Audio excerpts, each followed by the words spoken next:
Nikolay stared with disappointment at his plate of pasta with no meat. "Is this what you call dinner?" he grumbled at his wife, Katya. "There's no money for meat," Katya calmly explained, trying to placate him. But instead of calming her husband down, his anger only grew.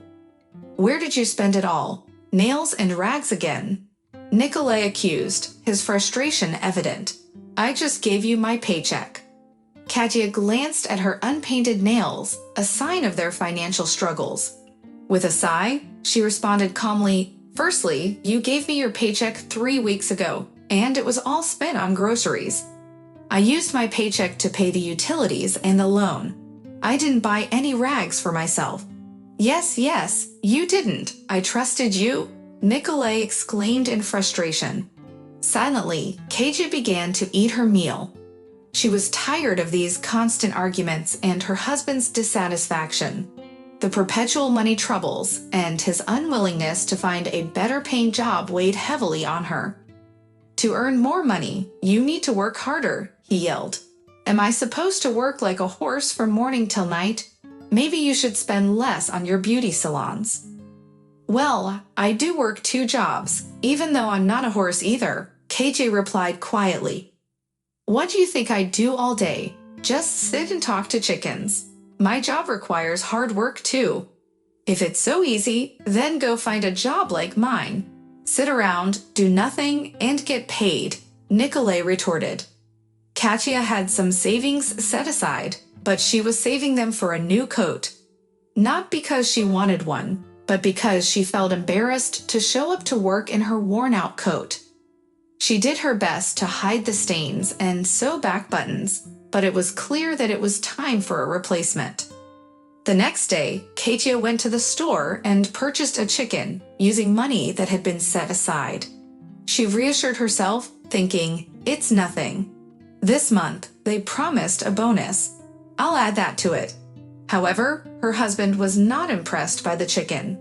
He grimaced at the meal his wife had prepared and silently left the table, clearly indicating that he had no intention of eating the disappointing food. Instead, Nicholas went to his mother's house after work and had dinner there, claiming that his wife had spent all the money on a manicure and there was nothing to eat at home. His mother shook her head disapprovingly, regretting that her son had married such a frivolous spender. She served him a bowl of hearty borscht, which she had made in a large pot, hoping it would last for a week. The elderly woman was also doing her best to save money, as the cost of medications had skyrocketed, forcing her to choose between buying food or paying for her treatments. On payday, Nikolay only gave his wife half of his paycheck. "I need a new winter jacket," he explained. "I've been wearing this one for 2 years already. It's time for a change." Katya was indignant. "And what about the fact that I've been wearing the same coat for 5 years? Is that acceptable?" Nikolay replied, "Well, you have a choice. Either fancy salon treatments for your nails or a new coat." Katya fired back, "Oh, really?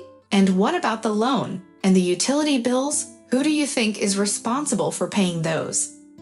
Nikolay questioned, "Are there a lot of these utility bills?" Katya retorted, "Yes, take a look for yourself." Nikolay replied, "There's more? Am I supposed to be the one to review these bills? I'm not a woman." Katya wept uncontrollably, bidding farewell to her new coat. However, her husband paid no attention to her tears and silently retreated into the room. "Don't be so hysterical. Instead, go warm up dinner for me," he shouted from inside. The following day at work, everything seemed to slip out of Katya's grasp. After lunch, she approached her boss, Ivan Trofimovich. "Katerina, I can't help but notice that you seem off today. Is something troubling you?" he inquired. "No," she whispered, though tears betrayed her. "All right then, let's take a moment to calm down." Ivan Trofimovich poured a glass of water from the nearby decanter and handed it to Katya. After she took a few sips, he instructed her, "Tell me." And so, she poured out her heart, unburdening herself fully. She no longer had the strength to conceal her struggles, especially when she had tried to convince others that everything was fine. Do you have any children? Her boss asked upon hearing her story. No, she replied hesitantly. That's probably for the best. It would be difficult to have children with a husband like yours, Ivan Trofimovich said, offering a reassuring pat on Katya's hand as she watched him with trepidation. What I mean is, I can assist you on your own. However, it would be more challenging with children. You see, our factory has a dormitory. A relic from the past, as they say. The conditions aren't lavish, but they're certainly livable. One of our workers recently got married and moved out with her husband, leaving a vacant space. I'll write you a referral. Just don't take too long to think it over, as there are others in need. Thank you, Ivan Trofimych. Katya expressed her gratitude, wiping away her tears. But please don't refuse right away. Take some time to think it over for a week. The boss carefully observed her. And now, get back to work. Nicholas remained silent and distant from his wife, even skipping dinner to visit his mother after work. Katya tried to reconcile with him and even bought some chops with the remaining money. However, Nikolai purposefully ignored her, walking past the kitchen. But late at night, while his wife was asleep, he sneaked in and took half of the tray of meat. Katya noticed the missing meat, but chose not to say anything, hoping that it would pave the way for reconciliation. Just before lunchtime, Ivan Trofimovich rushed into the room where Katya and the other women were working. "Girls, I need your help," he urgently exclaimed. "We need to take samples of our products to potential customers." The women exchanged glances, avoiding eye contact as they began inventing excuses to refuse. However, Katya decided to assist her boss. "Ivan Trofimych, allow me to accompany you," she offered, getting up from her desk. The customers were impressed with the samples, admiring them and promising to place a large order. But what embarrassed Katya the most was one of the customers who not only praised the products, but also complimented her personally. He even accompanied her to the building's exit.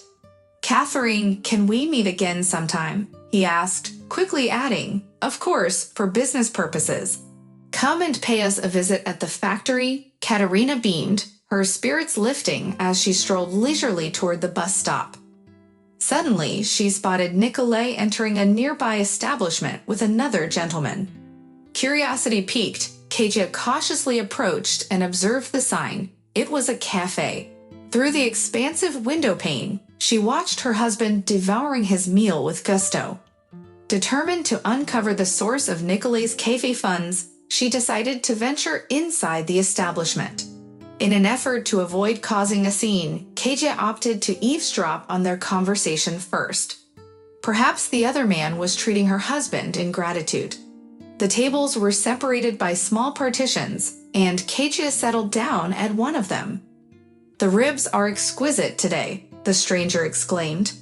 Nikolai nodded, replying, "Indeed, but the salad is somewhat lacking. It needs more dressing and salt. It's just right for me." "You're too particular," the man chuckled. "Have you forgotten what your wife serves for dinner?" "I no longer dine at home," Nikolai bragged. "Do you go to restaurants then?" "No, to my mother's. She knows how to nourish a man. I can't afford to dine out twice a day." "Doesn't Katerina wonder why you provide her so little money?" inquired the stranger. "Yes," Nikolai admitted. "She believes my salary hasn't changed since 2 years ago. She doesn't need to know my actual income. Soon, I won't give her any money at all. She'll manage. After all, she's living in my apartment." "What if she leaves?" "Who needs her? She's got no brains and no looks." As Katerina listened, a surge of anger rose within her. She couldn't believe how her husband spoke about her, as if she was nothing. Wiping away her tears, she emerged from her hiding place and confronted him. "You're wrong, Kolya," Katya exclaimed. "I can't continue denying myself everything for you. I'm leaving you and filing for divorce." Kolya quickly regained his composure and dismissed her actions as hysteria. "Come on, don't embarrass yourself. Just go away from here," he retorted. "And what did I say?" Kolya turned to their conversation partner. Not only does she look like a homeless woman and can't cook, but she's also hysterical. Fed up with her constant drama, he shouted at Katya. Katya took a moment to address the curious onlookers at the cafe. "Do you know why I look like a bum?" she asked. "Because he spends all his salary on himself. Meanwhile, I work 2 jobs to pay the bills, the credit, and even buy this so-called handsome food to eat. And on top of that, he expects me to feed his pensioner mother without considering that her pension is meager. If I take care of her, I won't be able to take care of myself. I'm done with you." Without looking back, Katerina headed for the exit, leaving behind a stunned silence in the cafe. Kolya shouted after her, calling her hysterical, but she paid him no attention. Her words sank in as the person sitting across from Nikolay spoke up. "And you can't deny that your wife spends all the money on herself," they said calmly. "And it's not right to rely on an old woman for your meals. You don't even contribute to her expenses, do you? You spend all your money on fancy cafes and clothes. And let's not forget that you're cheating on your wife too." "Who are you to listen in on our conversation?" Nikolay tried to defend himself. "I'm not listening, I'm witnessing the truth," she spoke, the person replied. "I'm sorry, but I can't sit at the same table as you." Nikolay angrily threw some bills onto the table before storming out of the room. Consumed by anger, he couldn't wait to finish work and hurried home. He shouted for Katya from the doorway, but received no response. Without even taking off his clothes, he searched through the living room and bedroom, unable to find her. Feeling a sense of unease, he opened the closet, only to discover that her belongings were missing. Frantically, he rushed to the kitchen, but it was empty except for the apartment keys left on the dining table. "Fine. We'll see how long you can keep this up. You'll come crawling back like a child," he muttered in frustration. Meanwhile, Katya stood in front of the mirror, admiring her new clothes. Since leaving her husband, she had unexpectedly come into some extra money which she had been saving. Today, while putting some of her paycheck away in a box, she had discovered a substantial stack of bills. Surprised, she counted the money and sat down on the bed in amazement. The new coat she had desired was now within her reach, and the new boots were a delightful bonus. "What? Are you surprised?" chuckled her roommate, Svetlana. "Do you think Santa Claus left them there?" "I don't even know what to think," whispered Katya. "Well, what's there to think about? We don't pay much for the dormitory. You have no loans to pay off. You only have to support yourself, and you eat like a bird. No wonder you have so much," Svetlana explained, emphasizing the obvious. Together with Svetlana, Katya went to the shopping center where they selected a coat and boots. Afterward, they decided to celebrate their purchases by treating themselves to some ice cream at a cafe. As they indulged in their sweet treats, Svetlana slyly asked, "Is Roman joining us today?" Roman was one of Katya's clients whom she had taken samples to, and he had been showing interest in her since she moved into the dormitory. Initially, Katya had rejected his advances, but under Sita's persuasion, she agreed to give him a chance. Sita had urged her, saying, "Let him prove that not all men are like your ex, Nikolay." Consequently, today marked their 3rd date. Normally, they would take walks in the park since Katya felt self-conscious about her appearance. However, today she felt comfortable accepting Roman's invitation to a cafe. Meanwhile, Nikolay sat at a table, resentfully picking at his plate of sticky pasta. He didn't have any money in his pockets. In the first month after Katya left, he continued his old habits and even rejoiced in no longer having to provide for his wife. However, a month later, he received a phone call. "Your loan payment is overdue. We have added penalties, and we expect payment soon." The voice on the other end of the line informed him. Nikolay was furious. How could this be? Wasn't Katya responsible for the loan? He immediately called his ex-wife to express his displeasure. "You're the one who took out the loan, and the item purchased with that credit is still with you. So why should I have to pay for it?" Katya responded calmly before ending the call. After a period of time, Nikolay found himself in a situation where his utility debts were added to his loan arrears. He had never really considered who paid the bills, and as a result, they turned out to be quite substantial. Constantly forgetting to turn off the lights and water didn't help either. With no other option, Nikolay used his salary to pay off his debts, leaving him practically penniless. Desperate for help, he went to his mother's house but discovered that she was hospitalized. His mother had sacrificed almost all of her pension to provide food for Nikolay, leaving her unable to afford necessary medication, which ultimately led to her hospitalization. Even the dinners at his mother's house couldn't save Nikolay from his dire situation. As he bought the cheapest pasta with his last bit of money, he cursed Katerina, blaming her for his current predicament. After a week of surviving on this meager diet, Nikolay couldn't bear the sight of pasta anymore. In an attempt to temporarily alleviate his hunger, he decided to go for a walk on his day off. As he wandered the streets, he saw his ex-wife in the window of a restaurant, laughing with a well-dressed man sitting across from her. Overwhelmed with emotions, Nikolay quickly turned around and rushed back home to his cold macaroni.